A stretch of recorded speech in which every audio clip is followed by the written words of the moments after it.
బహిరంగంగా పాన్పరా గుట్కా తినండి అని ప్రోత్సహిస్తున్న వాళ్ళు హీరోలు అవుతున్నారు. యువకుల్ని కొరికేసి పేగుల్ని తూట్లు పొడిచే కూల్ డ్రింక్స్ తాగమని చెప్పే వేషగాళ్లు సూపర్ స్టార్లుగా శైలి స్టార్లుగా చలామణి అవుతున్న దేశంలో ఆకలి తీర్చే 10 రూపాయల పన్ను అమ్ముకోవడం క్షమించరాని నేరమా? కల్తీ పేరుతో రాజకీయాలు చేసే వాళ్ళు, లిక్కర్ పంచి డ్రగ్స్ కేసులో A1 ముద్దాయిలుగా నిలబడిన వాళ్ళు యువకులకు ఆదర్శవంతులై నిలుస్తున్న దేశంలో పుట్టిన నేల మీద నిలబడి ఎవరి పొట్ట కొట్టకుండా రోడ్డు మీద నిలబడి చిల్లర కోసం రొట్టెలు అమ్ముకోవడం ఎంత పెద్ద నేరమని అడుగుతున్నా.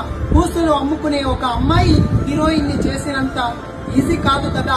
ఆత్మగౌరవంతో ఒకరు బన్ను ముక్కలు అమ్ముకుంటూ పెళ్ళాం బిడ్డల్ని పోషించుకుంటున్న ఒక మామూలు వ్యక్తి నిలబడి రిపోర్టర్లు ఇలా చేయడం చాలా బాధాకరం. ఆకలికి కులం ఉండదు, ఆత్మగౌరవానికి మతం ఉండదు.